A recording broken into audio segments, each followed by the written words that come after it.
everybody, welcome to the Pro Physique Code. And last week's episode, we talked a little bit about the fact that the sport is back, like we're back engaged in the sport. And this week we're going to talk about some shortcuts, some hacks, some trends we're seeing in the bodybuilding space, and kind of our opinions, what's valuable, what's not valuable.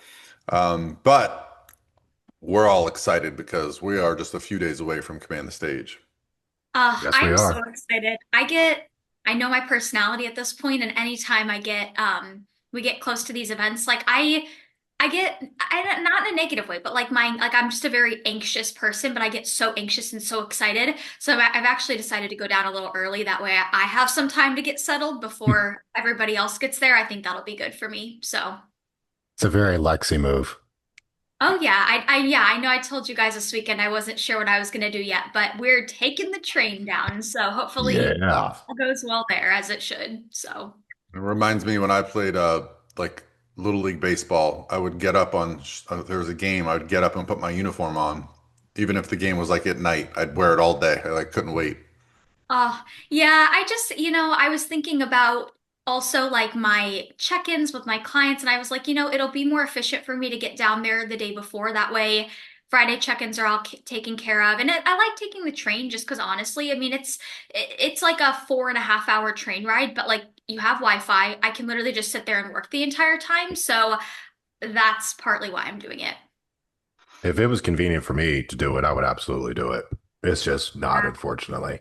The one down thing about the one downside about the Amtrak, so like it is convenient, not to like I'm not trying to give away where I live or anything, but it is very close to where I live.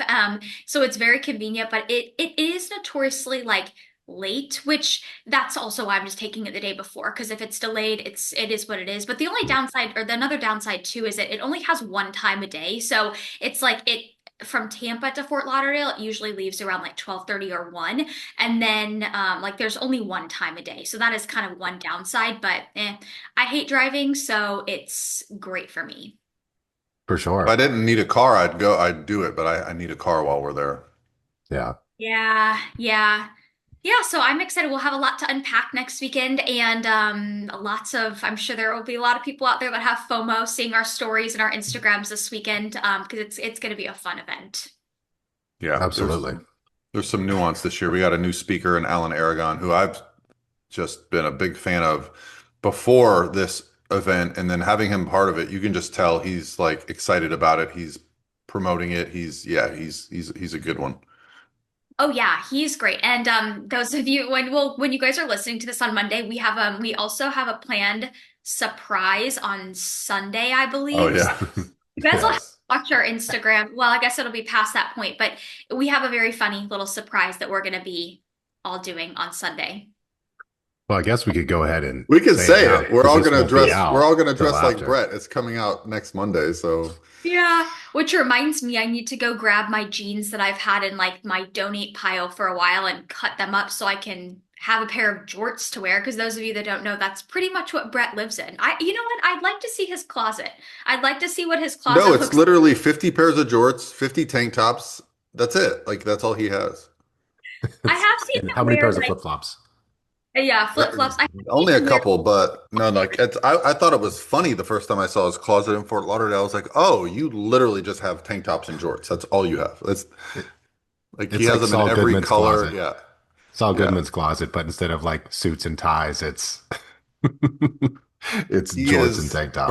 for a wildly successful human. He cares not about clothes or cars or any of that stuff. None of it. It's funny. yeah. Um, Some people are just like that though. I mean, I remember I saw last week, Paul, I know Lane posted a picture of like he's had his car for like 20 years. He mhm. used to drive, I can't remember what car it was, but I saw a post that he made. Oldsmobile Alero.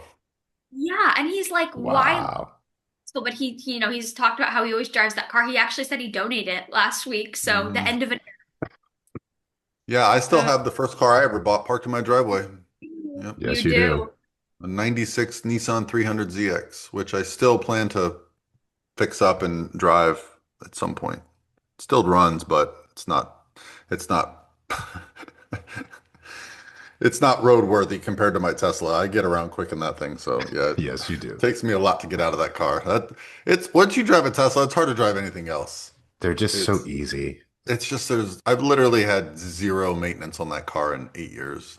It's crazy. That's so funny. I feel like a lot of people, when like it's either like electric car, like diehards, or people that are completely the opposite. Now, I don't have an electric car, and I'm not like opposed to them. I'm just not, they're not my thing. But hey, I respect people I that have hate them. that it's Yeah. electric. I did not want that car. My ex Hmm. got that car, and I was like, "Why did you buy that?" And then I drove it, and I was like, "Damn it!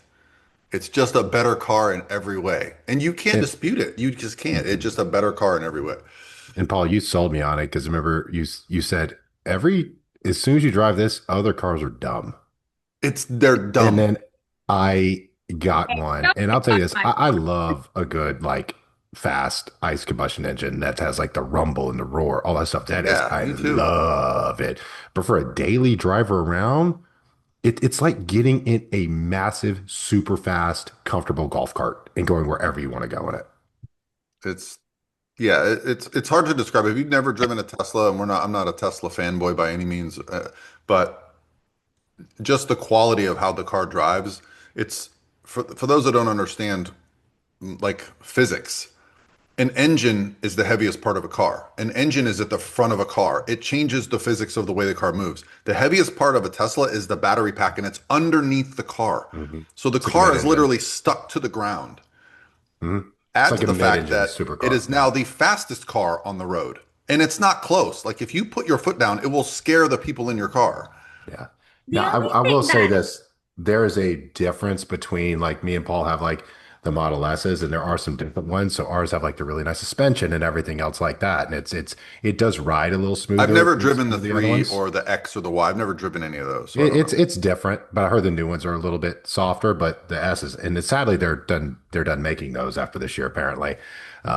I love those things. well, okay, Well, we and have I'll never drive a Cybertruck. That to me is a dumpster on wheels. Like I don't It like those. drives like one two, Paul. Trust me. Okay, good. That makes me feel better. electric car person, or you're on my side and you're a German car person. I mean, I have nothing against electric cars. But you know what scares me is I remember seeing like a year or two ago when we had all the hurricanes in Florida that were like some of them were like blowing up, like when the water would seep into people's Oh, I think there is something with salt water and batteries. yeah, like that scares But me. just don't drive in the salt water and you're good, Lex. Yeah. Well, yeah, but you can't always control, like, right? Like if there's a hurricane and let's say there's a flood. Lexi, you can always control. You have a parking garage that's levels up. I Those know were, I'm not worried about where my car is. It is on the seventh floor. We're good, but yeah, but well, if I guess. your car gets flooded on the seventh floor, we got bigger problems, Lexi. Florida does not Well, exist. Oh, well, you well, know we what? Like there was actually, so you guys will appreciate this, not before we get into our topic, where the Gold's Gym is in downtown Tampa. When I used to be a member there, so I would normally walk there, but there were some days when it would be rainy and I would drive. And I remember I'll never forget there's Oh something yeah. about that road. There it Yeah, does it gets there's a low lot right of there. flooding. Yeah. it does not drain. And I remember it was one summer day, and we got this monsoon, like we do in the summer. And I kid you not, like it was probably several feet of water. And I remember not that my car was sitting in it, but like that was the only way I was able to get out was through that road. And I had to end up like I sat there and just thought for a sec. I was like, what do I do? I couldn't walk home, obviously, through it. I couldn't drive home, or else I probably would have totaled my car. And I ended up having to like go out this back way and like obviously go on a one-way street in the opposite direction. But it was just like it was scary. I Yeah. knew there were a couple people that same instance that did total their car because they tried to go through the water, and yeah, scary. But Well, we anyways, all can't be German car enthusiasts like you, Lexi. Maybe one day I can have me a German vehicle, but until then, I will stick with my microwave on wheels. oh my gosh. Well, that's enough for I guess our fun talk of the day. Yeah, let's get into the topic of Pearl. Pearl, our little co-host, she's here just in time for our Yeah. topic. For everyone interested, Pearl now has her own accompaniment to my desk. So she sits here and does this all day long. Hey guys, Coach Lexie here. I wanted to take a moment to give a special shout out to our sponsor of the podcast, Angel Competition Bikinis. I don't know about you guys, but one of my favorite parts of show day is getting all glammed up, and that includes putting on my suit. So fun fact, I've actually worn Angel competition bikinis for all of the shows I've ever done. So this is probably my favorite suit to date. I absolutely love it. It's beautiful. And Angel Competition Bikinis is so gracious in offering our podcast listeners a special incentive. So listen up. If you visit acbikinis.com/code, you can get a free set of posing socks and a free design package with a ton of free fabric swatches. And if you want to go ahead and move forward and order a suit, you can use the discount code LexieM for a special discount on your order. The quality, the fit, and the customer service with Angel Competition Bikinis is absolutely unmatched. And one thing amongst many things that I love about the company and the brand is the two owners, they're twins. They've actually competed themselves. So they truly get how important the suit is to a competitor on stage. So don't just take my word for it. Order your free design package today. It'll be in the show notes as well, and enjoy the rest of the podcast. Well, yeah, I like this topic of stop trying to make prep easier. Stop trying to find little hacks, right? And like, granted, I think when we say stop trying to find hacks, like I'm going to use a good example. I saw this was like probably over a month ago, but I'm part of this big bodybuilding Facebook group. I don't know why or how. I guess, invited into it years ago. But anyways, I'll see like stuff that pops up on it every once in a while. I saw somebody post like a month ago. They were talking about how they were really struggling with their hunger in prep. Okay. And like, they were like, is there anything I can do to help with my hunger in prep? Well, as we all know, like hunger is a part of prep. And I truthfully was baffled at some of the comments, or not even some. I looked through all those comments. There were probably 20 of them. Pretty much all of them were, hey, use this peptide. Hey, use this peptide. They were all about like use certain peptides to help with your hunger. And like, I get it. I'm not hating on peptides entirely, but I think this kind of goes in with the universal theme that we're trying to get at of like, prep is supposed to be hard. Like, stop trying to find ways to make it easy or hack the system. So it was just interesting. Well, but before peptides, there was a solution to how to fix your hunger. And it's boring and no one wants to hear.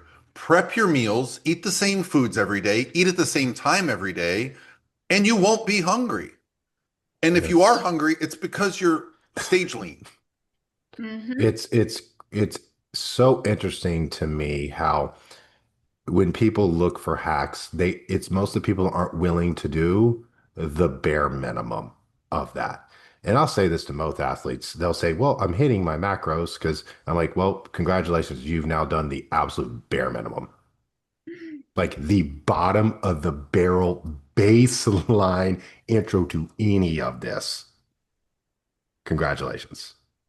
Now, let's actually do the things that help. When you say to people, hey, eat on a schedule, prep your meals, eat the same things, you might as well tell some people just to walk the green mile. It is like, what? I have to do this? It's like, hold up, you think that's difficult?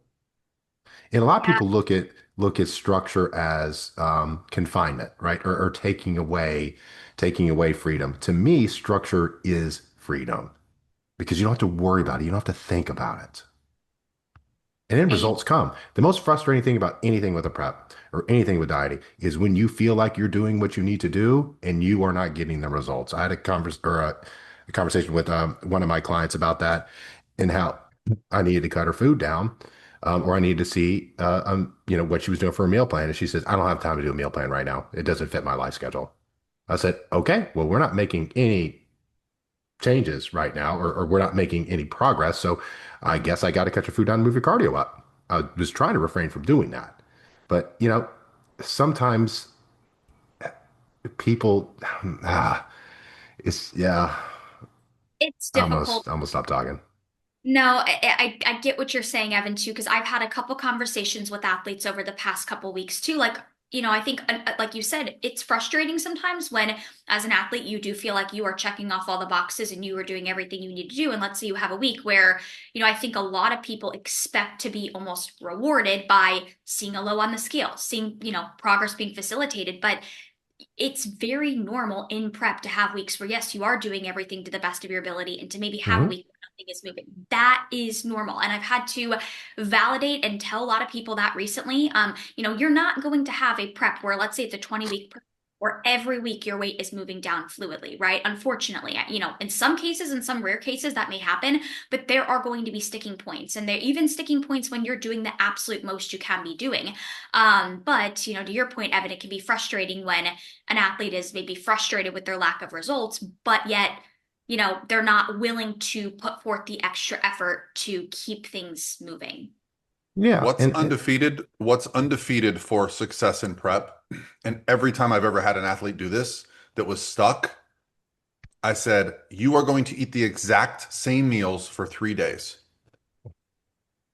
I want you to cook them, weigh them out. You only are allowed to eat food you prepare. You're not allowed to eat anything out of a jar, anything out of a package for 3 days. And you're going to weigh it. And then they'll be like, oh, I didn't realize I was weighing my meat wrong. I was weighing it raw, but I was actually cooked. Okay, so now you just realize there's a couple hundred calories a day, a couple, especially if you're eating something like lean ground beef and you're using the macros for it raw, but you're cooking it down so it actually weighs more. You're getting more calories. Like people just go, oh, I didn't realize I was doing that. And it Mhm. like sometimes the leaner you get, the more we always talk about the prep funnel. And you have to be willing to go to that place. Now, we have some clients, listen, that are like day one of prep, they got all their meals prepped for the whole week. But there's some people that are just still trying to hang on to that. I still have one free meal a week. Yeah, I'm still having these treats or I'm still doing this. At a certain point, if you're stuck, do the basic hard stuff and just prep all your meals for a couple days and just watch the magic. And what's cool is when you do that, you realize what Evan said. It's not prison, it's freedom Mhm. because you don't have to think. It's like, oh, it's 1 o'clock on Wednesday. I've got to go to the gym at 2. What am I going to eat? Oh, that's right. I packed my meal. Cool. I eat. I don't have to stop and think. I can be more productive with work, friends, family, whatever. So make it simple. One thing that really jumps off the page to me too is I utilize a lot of Google Sheets in my prep, and people put their macros in for the day. And it always just kind of baffles me to where the numbers will be really close each day, but just a little bit off every single solitary day. And I'm like, why don't you just set your meal plan 3, 4, 5 days? Then if you want to swap something very small in and out, like oatmeal for rice or something like that, you can do that. But stick to it for a few days. And when you see people not doing that, you know that's not happening, right? If they're reporting it accurately, it's not happening. They're making a little change here and there with it. And if you make little changes here and there, unfortunately, and especially if you get stuck, you can't pinpoint what it is. Either you mismeasuring something. Is that not correct? Or are you eating something that Or doesn't they're agree with you? forgetting. Or They're they're they're they're forgetting. like they're like, oh, there's some almonds on the counter. Let me just grab a handful of almonds. They'll forget to track that later. Like I've caught myself doing this.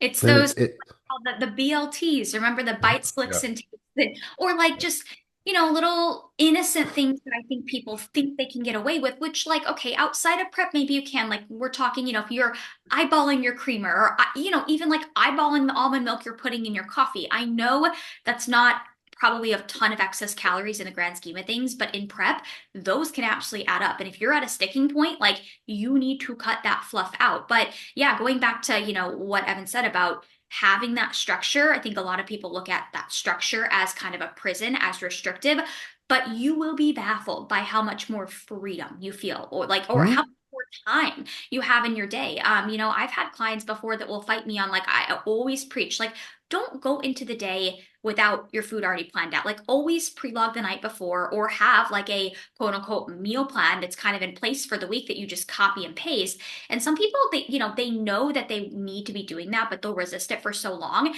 And then they'll do it and they're baffled by, oh my gosh, like why didn't I do this sooner? Because It's they have so much so easy. time. Yeah. And Like they're not having to think about food. It's like you're just kind of running on autopilot. Autopilot isn't always a bad thing, but especially people that are in prep that are moms, are people that work full-time jobs, which most people do one or the other in prep. Like you need to save time where you can, and pre-logging or having kind of just that set up meal plan for yourself going into the week, so that way you don't have to think so harshly every day about what you need to eat. Like it is going to save you so much more time. yep. Two things I see most people run into issues with this, especially on the macro side. Look, I coach a lot of people on macros. I think it's a really good way to do it. Um, but people aren't the best at it. either, even when they think they are. And what most people will do is they will go and they will see the first entry for that product and they will put it in there and just think it's correct. They don't go look at the other ones. And heaven forbid they look at actual nutrition facts on the back of the package and be like, hey, does this actually make sense from here to here? You Yeah. need to double check that stuff. That's why we say stick to a plan. Keep it simple. It's because you know what you're eating is that information. That And is that's why I correct. say you do have to learn how to weigh your foods. I have some clients that are like, well, I didn't weigh out my banana. Well, a banana can be 50 grams or 80 grams. So, like, you do Extremely that a different. couple times a day. Yeah, like it doesn't seem like much. It seems harmless. And if you're just a general weight loss client, great. That you're doing way more than most people do. But if we're talking about being a bodybuilder, your outlook should not be, what's the least I can do? What's the most I can get away with? It should be what's the best option at every single meal, the best option throughout my day. And when people tell me like they're hungry at the beginning of prep, it's because of your erratic diet behavior. You don't need a peptide to lower your hunger. Those can be used and be beneficial for certain phases of prep, but they should not be used outside of the normal phases of prep where your body fat is so low that hunger becomes an issue. Because if you're using a band-aid at the beginning of prep like that, when prep is over, if you come off that, you are going to be screwed. You have not developed the skills to get lean. You do not get to stay lean. It is going to be a very bad situation. It's the same thing with people right now that are, just getting the jab to lose weight. When they stop doing the jab, the research is horrific right now. The amount of muscle lost, the amount of metabolic adaptation, and now these people have no skills, and their only solution is to go back on a jab. It's not Yeah. good. Look, again, there's no free rides in life, people. There's not. I don't care what anyone says. There's not. And here's the truth, because a lot of people say, well, I just take a really low dose of these things to help my insulin sensitivity, help my blood work, things like that. Sure. I can see that, but it also does, at least in me and everyone I know, it does have a slight impact on your hunger signals. It does. It removes food noise, removes a bunch of things on top of Mhm. that. And part of that is understanding that that's part of prep and to be able to use everything as a tool. Because the second big thing I see people run into is, and honestly, the biggest part is I feel like they listen to how they feel. They listen to their Mhm. hunger signals. Prep ain't the time for that, yo. It's not. Like, I'm sorry. Your feelings You are a don't. lie. Yes, your feelings lie to you. Do not listen to how your body feels. Your body wants to be comfortable. And if you listen to that, it's going to make you comfortable. Hmm. Yeah. I mean, it's like, I feel like a good analogy with all these quick fixes is it's like you're just shutting off the fire alarm instead of putting out the fire, right? Like it Like temporarily that. Hmm. kind of makes things better in the moment, but it's like you still gonna have to address that root cause long term. And I think at the end of the day too, like we all know this, and I always have to remind my clients of this, like prep is not supposed to be easy, right? Like if it was remotely easy, wouldn't everybody probably out there be prepping or everybody would be walking around with their dream body? Like it's not supposed to be easy. And I think that's part of what makes it so rewarding in the end is like knowing how hard it is in the fact that you get through that, right? And like I know that whenever I'm in prep and let's say I'm having just an abnormally tough week or tough day, like I kind of like to look at it as like I am my own science experiment. I'll zoom out and I'll kind of look at, okay, I had a really tough day or I had a really tough week. What is maybe one or two things like I can shift to just try and see if I don't want to say makes it easier, but makes me feel better. And usually I look at my routine, right? Okay, can I shift maybe my meal schedule a little bit? Can I shift maybe instead of doing my cardio later in the day, I do it in the morning. Maybe instead of training later in the day, I do it in the morning. Like I'll look at those little things because a lot of times those little simple like shifts in your schedule, they can make a big difference. Or hey, heaven forbid, getting to sleep a little bit earlier, right? Like getting more sleep, that usually makes you feel better. Like there's so many little things you can kind of tweak and adjust throughout the process that have nothing to do with supplements or peptides. Hmm.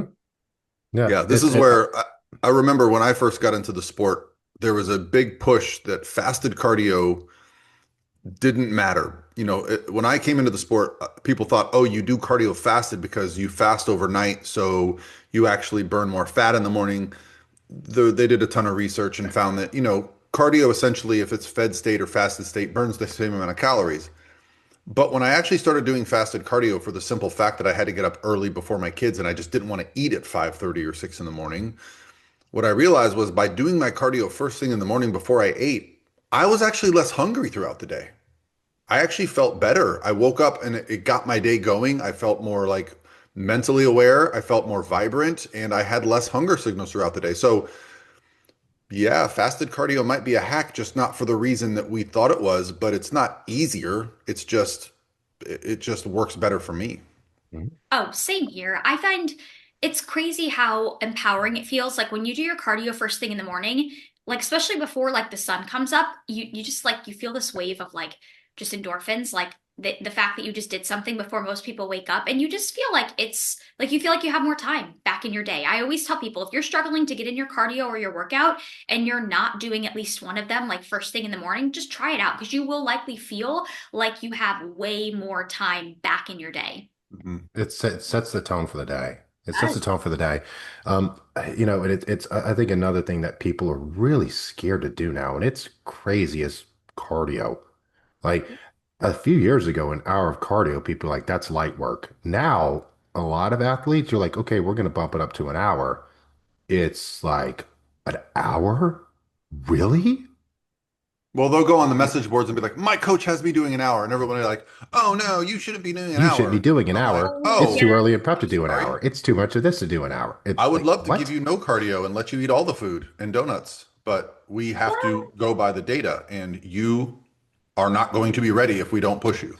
Right. Yeah. It's like you have to choose your hard. Yes, maybe it is hard to do that level of cardio, but hey, what's harder is getting on stage and feeling like, damn, I'm the least conditioned one on stage. But I also think too, like we've discussed this before, when we say an hour of cardio, like we're not talking an hour of hit. Like we're talking usually steady state, incline walking, sometimes stairs. But yeah, it does get me when I see, because I see it all the time. I'll see people posting their protocol on these forums, hey, is this normal? And it's like, I get that they maybe want a second opinion, but you don't need to open that can of worms and put it on, a Uh, forum that knows absolutely nothing about you, right? Context matters. And if you're just putting your protocol out there asking somebody if it's normal or not, like you're going to get a ton of different answers, right? So yeah, cardio it's needed. I mean, at the end of the day. I'll give you guys a and fun story. I just had a client who was doing all incline walking, 5 sessions of 60 minutes. I changed one variable.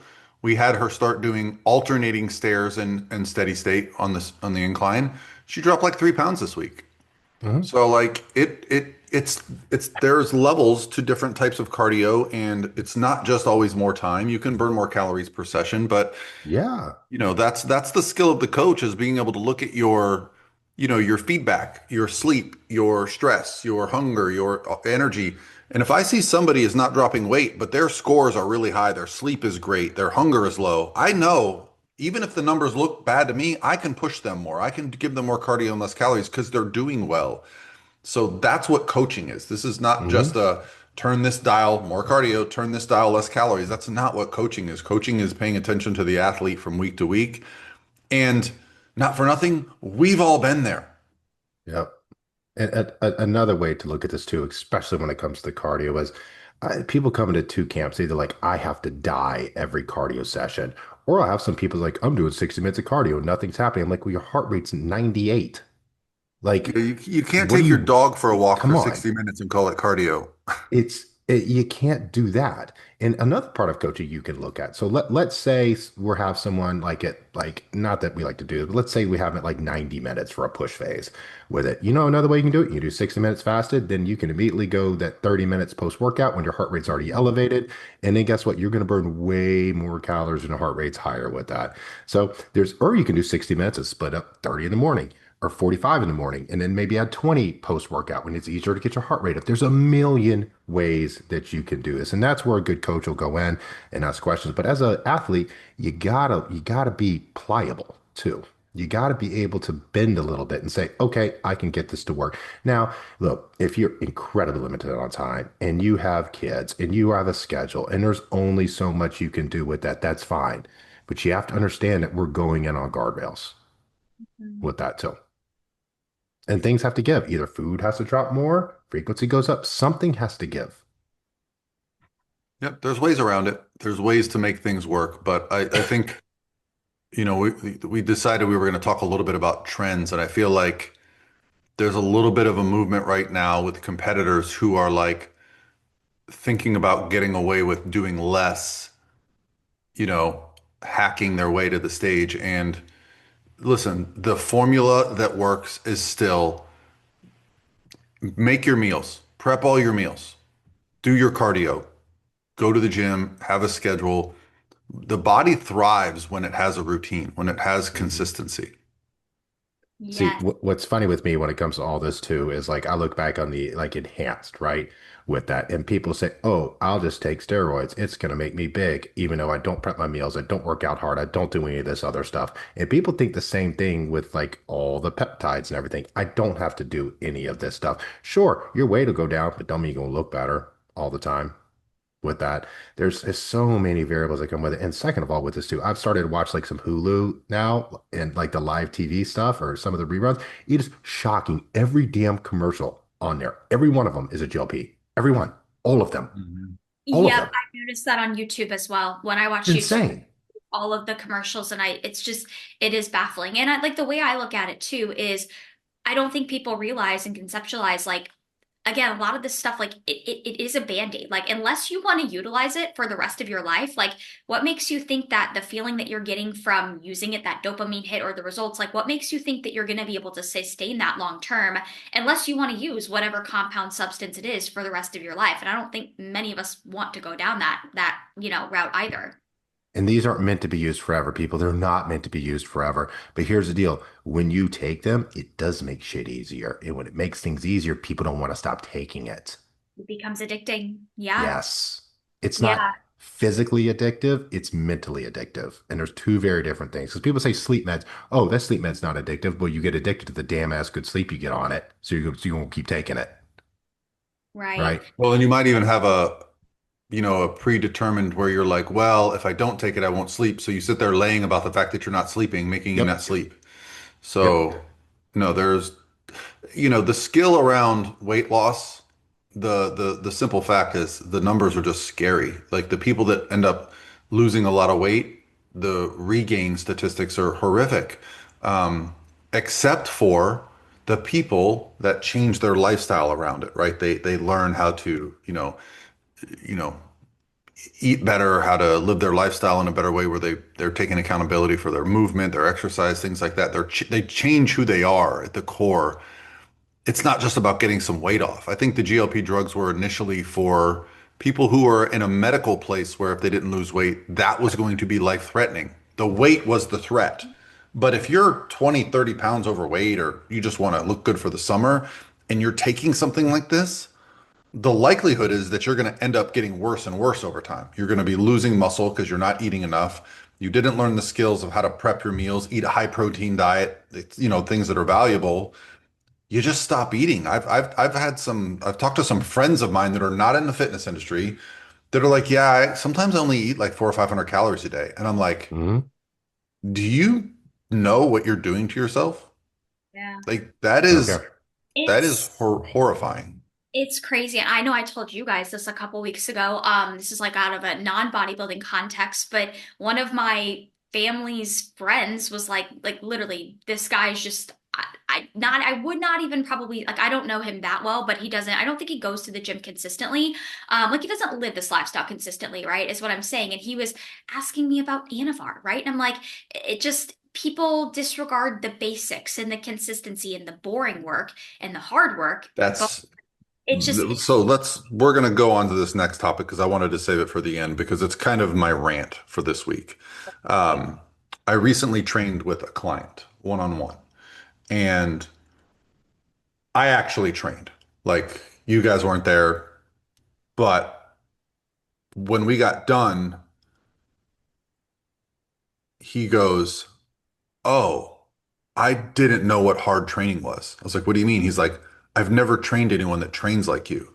And I had to think like, well, that's just my default setting at this point after 30 years in the gym. But I too remember the first time I trained with somebody that made me go, oh, damn, I could do that. And I'm not doing that. And then you train with those people several times and it just becomes ingrained in you. And that's how I train. When I go in the gym, my music's on, I'm locked in. And if I'm doing a set, That set is the only thing that matters for that 30, 45 seconds. And I'm going to get, I know this is going to hurt some people's feelings, train to failure. You cannot train and avoid any type of pain or failure or fatigue for all. Now, I'm not saying every set of every rep of everything you do, but the idea of, I think this is the trend that I'm seeing now is like, oh, you don't have to train to failure to build muscle. Show me, show me one high quality physique where the person just trained 3 reps shy of failure their whole career. A big difference is with that is too, you have to know what failure is. And most people No, that you're talk about right. that never get within 3 reps to failure to begin with. They think as soon as they're, oh, I'm getting a little, I can't really, no, get pissed off like someone just stole your dog and whip a few more, You know How then how do a many drop set. You know what I think it comes down to, and why I think a lot of like, because I've been thinking about this a lot, and like I've been observing more at the gym, why I think a lot of people don't train as hard as they should, or like a lot of people think they train hard, but they don't, is I think when you look around, like at least the gym I train at, I think this is most gyms, like when you look around at most people at the gym, most people are just kind of going through the motions, right? And naturally, they always say, like, you are a product of the 5 people you hang around most. You're a product of your environment, right? So naturally, I think a lot of people just kind of match the effort that is being put in around them, right? So it's easy to just be so complacent by just kind of going through the motions because that's what everybody else around you is doing. But like, that's why I love like spending like this weekend, spending time with other bodybuilders and being reminded like what true training intensity is. Because you're so right, Paul. Most people do not train as hard as they think they You do. know, I hadn't thought about it till just right now, but my best friend right now is a guy named Ron Parmenter. He's a retired cop, natural bodybuilder from years ago. We've been friends for 20 years. He retired, moved to Florida, and he lives about 20, 30 minutes from me. We meet up once or twice a week to train. This is the best I've ever looked and felt, and I'm 50 years old, and I train with him a couple times a week. He is a madman.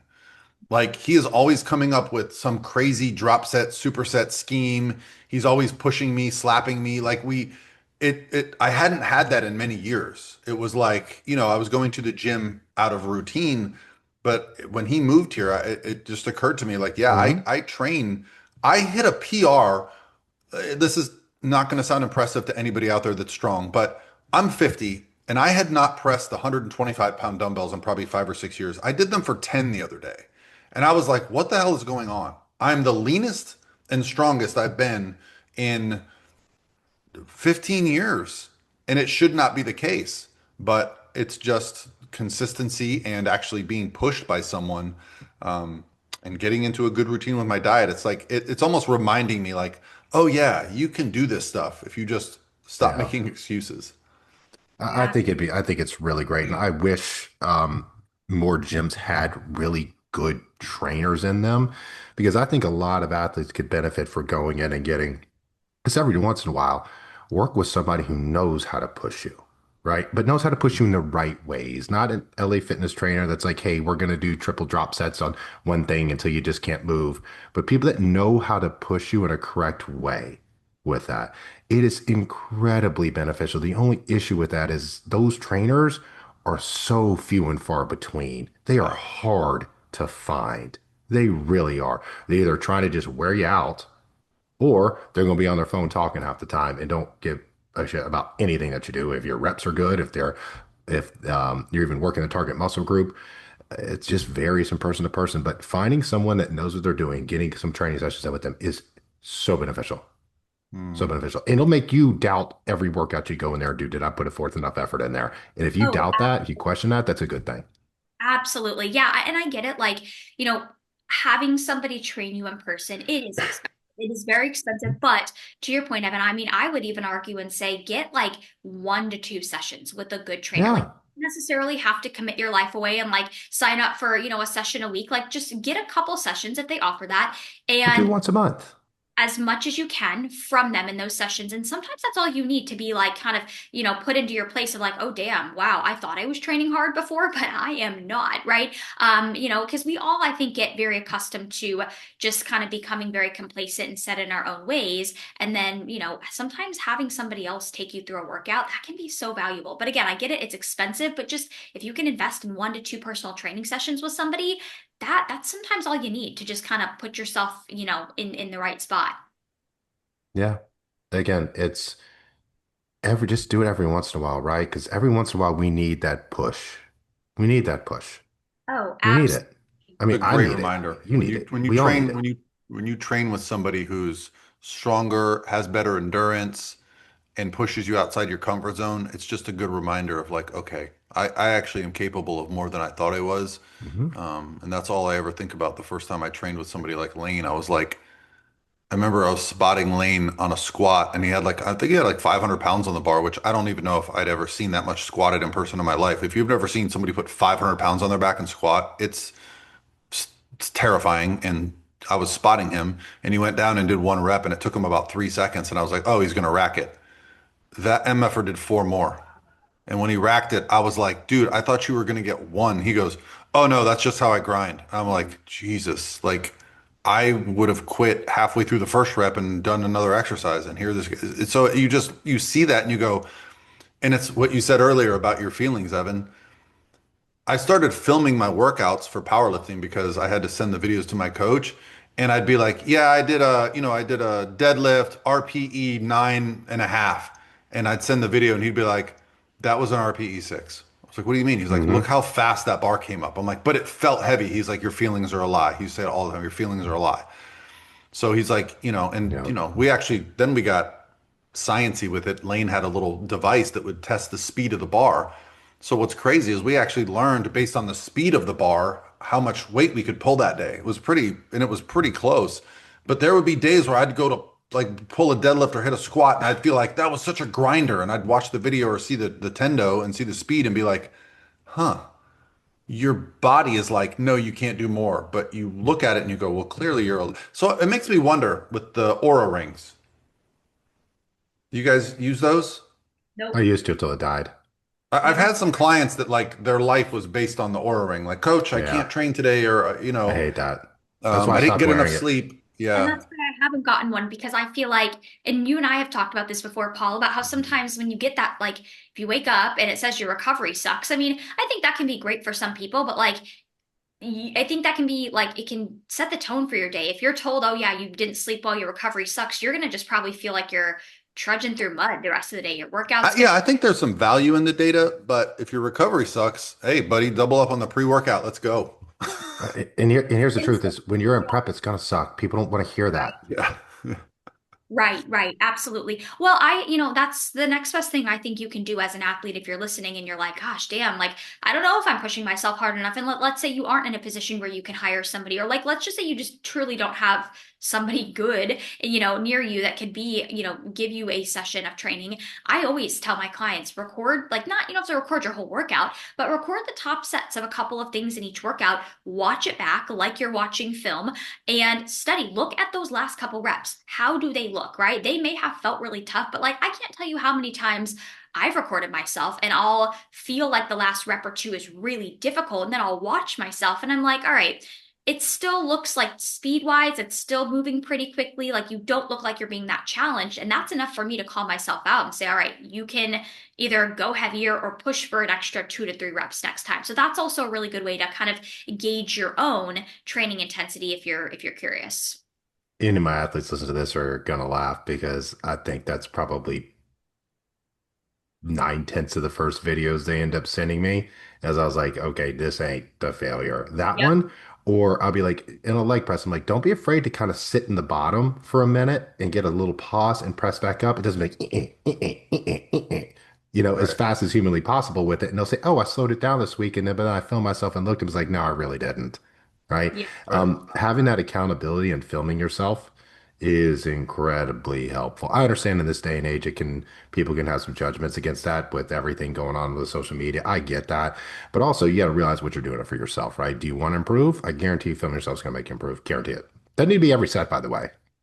And also a little hack because I've had people tell me before, well, I don't have anybody to film me. I don't want to ask somebody to film me. Well, newsflash, you don't have to have somebody film you. You can do what I do. I work out at a very busy gym and I don't like to take up a lot of space. So I'll use my shaker cup. I'll put my phone on it and I'll just prop my phone up. It's not always the best angle, but I can see what I need to see. And, every once in a while someone will walk in front of it when I'm filming, but yeah, it's a public space, whatever. But like that's how I film myself. I don't have this elaborate Same.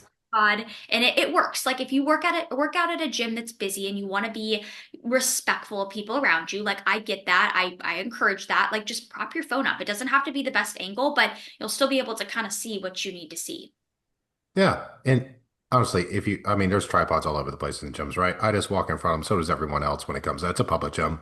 I Right. mean, who cares if somebody walks in front of your tripod? Nobody cares, right? Nobody cares. At least you shouldn't when it No. comes to that. If you don't feel comfortable doing it, I get that. One thing I also say is when people who are just really insecure about it is I'll say, just ask someone in the gym, like, hey, this might be a word request, but do you mind filming this set for me? My coach wants to see just kind of how my form looks Yeah. and how my effort is. Well, who's going to say no to that? No Absolutely. one. Absolutely. Absolutely. There are gyms nowadays because I've had clients tell me, oh, I can't record at my gym. And I know that there are some gyms that have those rules, but hey, if that is your scenario, like it doesn't hurt to at least talk to whoever owns the gym and like approach it from the standpoint of like, hey, if anything, you're going to record yourself, watch the footage and delete it afterwards. Like it's not like it's going to go anywhere, right? You're just utilizing it to get better. So it doesn't hurt to bring it up to, whoever owns your gym just to see, to see if they would let you film for that reason. Because I think why a lot of gyms have the rules of like you can't record is they don't want you recording and then posting it on social media and then maybe there's people in the Or, background. I mean, there's a danger to having tripods everywhere. Like, Brett's gym is unique in the fact that, it's more influencer based than a typical gym and it's all women. But like if there's tripods in Powerhouse, people are going to trip. It's the same reason like you're not supposed to have a gym bag on the floor. It's not because they don't want you to have your gym bag. It's because if someone's loading a plate, they turn around, they trip, they hit their head, like there's some liability there. Same thing with these tripods being everywhere. But if you're respectful about it, I don't think that there's any problem with it. But yeah, if you're setting up a tripod and then twerking while you're doing a set and posting it on TikTok to get views, I don't think anybody would enjoy that. But I'm like you, Lexi. I'm very self-conscious. Like yesterday, I had to film a set for myself because I Mhm. always get a few extra reps when I film. I don't know if y'all Of feel Yeah, the same course. way, but if I'm like I got a hard set coming, I'll film myself just because I'll be like, oh nope, I got to get a couple more. yeah. And it's a mindset thing. That training hard is not like you can convince yourself that rep 8 was hard if you want. Yep. Or if there's a gun to your dog's head, I bet you could get 4 more. That's kind of the mindset. I know that's like a dark place to go, but when you're training, like you got to go to a dark place a couple set times a workout. You do. And I'll be honest, I think also like having a really good playlist of songs can make a big difference because I've been that person, like I've dabbled back and forth. Sometimes I'll listen to podcasts when I train, but then I always notice when I have like a really good like workout playlist of songs, I push way harder than when I'm listening. What's all right, well let's get to the end. What's your go-to PR song? That's a great question because I had somebody ask me that not too long ago, and I honestly don't have just one song. Like it truthfully changes. It changes like month to month. I'll just have, I don't know, like I don't have a set song. I really don't. It really I'm just, just trying to picture you listening to some freaking death metal. oh no, I'm not a metal person. It's more Give us an artist. Give us an idea. so I don't Avril know. Lavigne. I like a couple songs on my playlist right now. They're old, but like ones that I've been jamming out to, like Kevin Gates, French Montana. Like I'm more of a hip hop, not a metal person. And All right. then yeah, that's kind of more my go-to right now, at least. But I cycle through like different songs all the time. Well, something else though, before we do wrap this up, that I did want to address, like when it comes to quick fixes hacks, what are your guys' thoughts on? Because I get asked this a lot too. Hey, coach, when are we going to add in fat burners? Or what are your thoughts on fat burners? Like, what are your guys' thoughts on those? Because I feel like that is also a thing that sometimes people look at as it's going to give them a free ride or it's going to make things easier. When honestly, I don't think they do. But I'm curious to hear your guys' thoughts. It depends if it's natural or enhanced athletes. There is a difference when it comes to that for sure.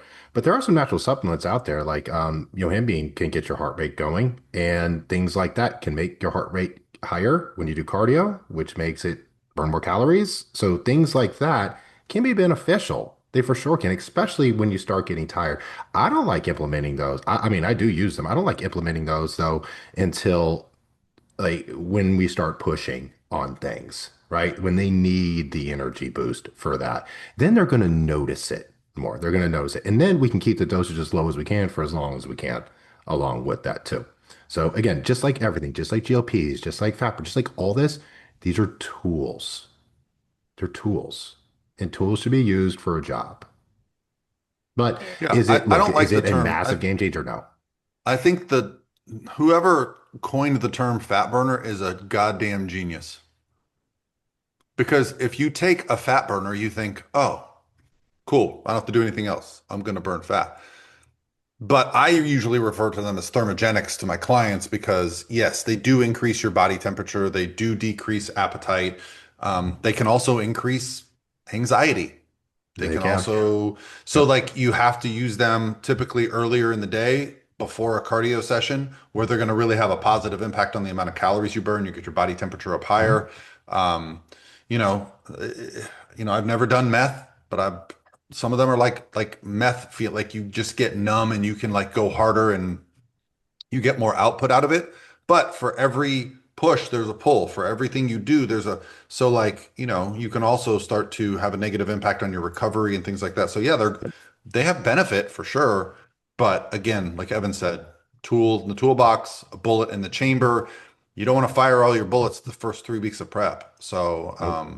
yeah, I actually created a thermogenic product with my company called Core Burn that I love and I get great feedback on it. And when I use it, I know it's about to be real cardio session. So I save it for those days where I kind of don't want to do it. I take it, and then before you know it, I'm like gearing to go. Yeah. Yeah. And You we know, talk about any of these things. We're talking about percentages changes, like single digit percentages, like 3% difference. Now, 3% cumulative makes a difference, Mm. but is it going to be this massive thing where you wake up in a week and think, oh my gosh, what happened? No, it's not. and it's always quite baffling too, because I do feel like the people that are always the most interested in like fat burners or peptides, like not all the time, but a lot of times those people are the people that aren't even mastering the basics with nutrition and training. Like I've had the conversation with a couple of my athletes recently who have been interested in peptides and but they're already people that have been maximizing their efforts with their training, with their nutrition, with everything else for years and years and years, right? And so, sometimes in those cases, that conversation of, okay, well, hey, maybe this peptide will help us to take things like and make things 2% better, right? In some cases, it's worth it to some athletes, right? But what's interesting too is like my first job that I ever had in high school was at GNC. And I just remembered this. I feel like the two most common things that people would come in asking for would be fat burners or appetite suppressants. Like I just remember those were always the two most common things. You get people coming in looking for those two things. Those were always where I was having to direct people to go look. But it's just interesting, society wise, what people gravitate towards. Yeah. I mean, that's kind of how it works, right? Another thing to think about the peptide thing with the people is if you're going to take some of these and you're going to take them to the amount it takes to work and for the time it takes, I hope you got a lot of money saved because they are expensive. Yes. Oh gosh, yeah. I remember I've never taken peptides, but I remember about a year or two ago, I just wanted to learn a little bit more about them from a hormone clinic, and they quoted me what like they recommended like two different ones. They quoted me the amount that it was going to be for like 6 weeks, and I mean for 6 weeks it was going to be like over $300 for 6 weeks. So like if Mhm. you're doing that all the time, that adds up. And I Yeah. don't know, Paul, maybe you can speak to this a little bit more, but I feel like if you are an athlete that it's very important to you to be a natural athlete, to stay natural. I think a good alternative, if you want something that's going to kind of have a similar impact in terms of like peptides, would be Corbolic, would you say? Because it has like the natural pet has a natural peptide in it. Yeah, but I would not put any supplement in the same framework as a peptide. These Yeah. peptides are supposed to be like precursors, and Yeah. it's its own category now that is 100% unapproved in the natural bodybuilding world. And I think a lot of that Yeah. is just because it's still too new, right? So, Yeah. I think some of those in the natural world will end up being okay at some point. I yeah. hope they are because they can cause like just some overall really good Well, health benefits. But I haven't seen, and correct me if I'm wrong, I'm not like, and I feel like peptides kind of came out of nowhere. Like people talk about them like they've been around forever, but it's been in the last like year or two where it's like all of a sudden everybody is either selling peptide, pushing peptides, talking about peptides, how great peptides are. It's Mhm. still in my world. I have not seen somebody be like this, gotten the results that they got off of something like either just TRT, getting their hormones back to normal levels, or something like an Anavar when it comes to building muscle.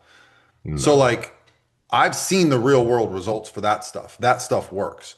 I've not seen someone jump on a peptide and just all of a sudden blow up with muscle or, have a No. huge physique transformation. I have seen the benefit for the GLP, especially three, the retatrutide, at the end of prep. I had a couple athletes use it at the end of prep, and the reported benefits they got were calmer, like the less food noise. Even when their food was good, when they're that lean, they were, struggle. And it Yeah. just, it's not as simple as it makes you eat less because you still get your appetite. It's like you eat properly. It's hard to describe what my clients have reported to me. I've also had people start it and within a week be like, I don't want to do this anymore. I Yeah. don't like it. It's messing with my digestion. So it's still a mixed bag for me. Two things to think about when it comes to the peptides here. There's two peptides that were super popular forever, that are still peptides are insulin, it's a peptide, and so is growth hormone. That's a peptide. But there's a lot of these other ones out now, of course, that do a little bit of different things with it. And also something too that I think is important to note with this is when, Lexi, when you go to a hormone clinic and they say, hey, it's going to cost you this amount, which is expensive, that's because it's coming from a compounding pharmacy. Where everybody's getting this stuff now is from research chemical labs, which is just private labeled from China, which no one has an idea about how strong something is in it. Yes, they can test the purity. People are going to say all this stuff. People say, oh, you tested purity and it's this. Well, they're also selling them. Secondarily, with that is there is a drastic difference in every way, shape, or form between something that comes as a research product and how that's manufactured based on something that's manufactured through a compounding pharmacy or a lab. It is different. It is different. It's absolutely different. It's So, a little bit um, scary, if I'm being honest, Evan, to think that like, we're taking stuff that's meant for research, eh, you research, know, it means it's not approved, is why right, right. they condone it And I like think that. there's So enough, loophole. humans taking it that there's not this big backlash. That's probably a good sign. But at the same time, like the same people that'll yell at me because I eat sugar are like, why don't you take a peptide? And I'm like, well, So true. that's experimental stuff that I just don't have enough data on. And I don't Yeah. need it. I don't Right. need it.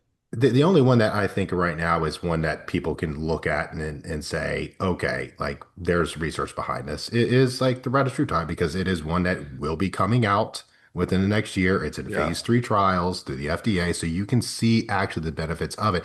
A lot of the other stuff, look, and that's what RFK is trying to bring out now is a lot of the ones that are on this substitute list. He's trying to move Hmm. them over so compounding pharmacies can make them so they can be researched and all that, which then we can get more data and more information on based off a actual structurally sound product that we know is manufactured the correct way. But just God forbid someone's been taking a peptide for a few months and they develop cancer cells or something like Yeah, the no one knows. that's what I'm saying. Like this stuff is too new. Like, so not for nothing. If you feel good and you're making progress, that's what I don't understand when people ask me, like, why am I not on TRT? You're 50. Why don't you just jump on TRT? I fucking feel good. Like, why would I mess with that? If I start TRT, I have to stay on TRT. Yeah. I might feel a little bit better, but I've also had friends that got on TRT and didn't like how they felt and got off. So yeah, Yep. that's a lot of it. Like, look at what you're doing. We'll end on this. Are you optimizing your diet? Are you optimizing your training? Are you optimizing your schedule, your sleep, your recovery? Are you taking care of all that for a long period of time? And then, and this is where like things can get really exciting. If you add, if you're not a, if you want to be enhanced, if you add 5 milligrams of Anavar, you are going to notice it because it's going to improve what you're already doing. But if you're not taking care of your diet, your training, your sleep, and you just start on a bunch of Anavar and hormones, yeah, you might look a little bit better, but you're not going to be getting the benefits of that stuff. Yep. No. Yeah. And also when we say like optimizing the basics, like we're not just talking, okay, oh, I did really great for a month. I've been optimizing everything for a month. No, we're talking like not just months and months. We're talking just, years and years. And I know people don't want to hear that, but like that's what it comes down to when it comes to consistency. Absolutely Yeah. correct. Yeah. Yeah. All right. Well, I guess that's and probably rant. a good way to end it. I know you have to run, Paul. So we'll have some exciting stuff to just debrief, recap next week from Command the Stage. Yes, and then Can't wait. hopefully we'll talk about doing a San Diego one because I Okay, think I don't know if you were going to announce that yet, but yes, I know we talked about. well we'll announce it early this weekend. Let's talk about it with Brett because we'll have everybody there and get the feedback. We had such a I just loved San Diego. That was just such a great Oh my God, it was so fun. I still dream about that especially if Airbnb. we can do it like the week before the Olympia or the week after, like in that frame when we're already on the West Coast. It's just Yeah. Hmm. yeah. That would be awesome. All right, guys. Well, hopefully you enjoyed this episode. Let us know what your stance is on all of this below. We're open to anybody's thoughts, opinions. Let's have some good conversation Yeah, below. and if there's any things that's trendy right now or anything in the sport that, is happening or you're seeing a lot of, leave it in the comment section. I don't get to consume as much content as I would like, but these are just the things that I'm seeing on a repetitive basis. Um, and yeah, I don't know. I just think back to the old, nothing's changed since the 60s or 70s. If you train hard, if you eat right, if you do some cardio, you're going to have an amazing physique, right? Yeah. Yeah. All right. I think that's it for That's today. it. All right, Bye, guys. guys.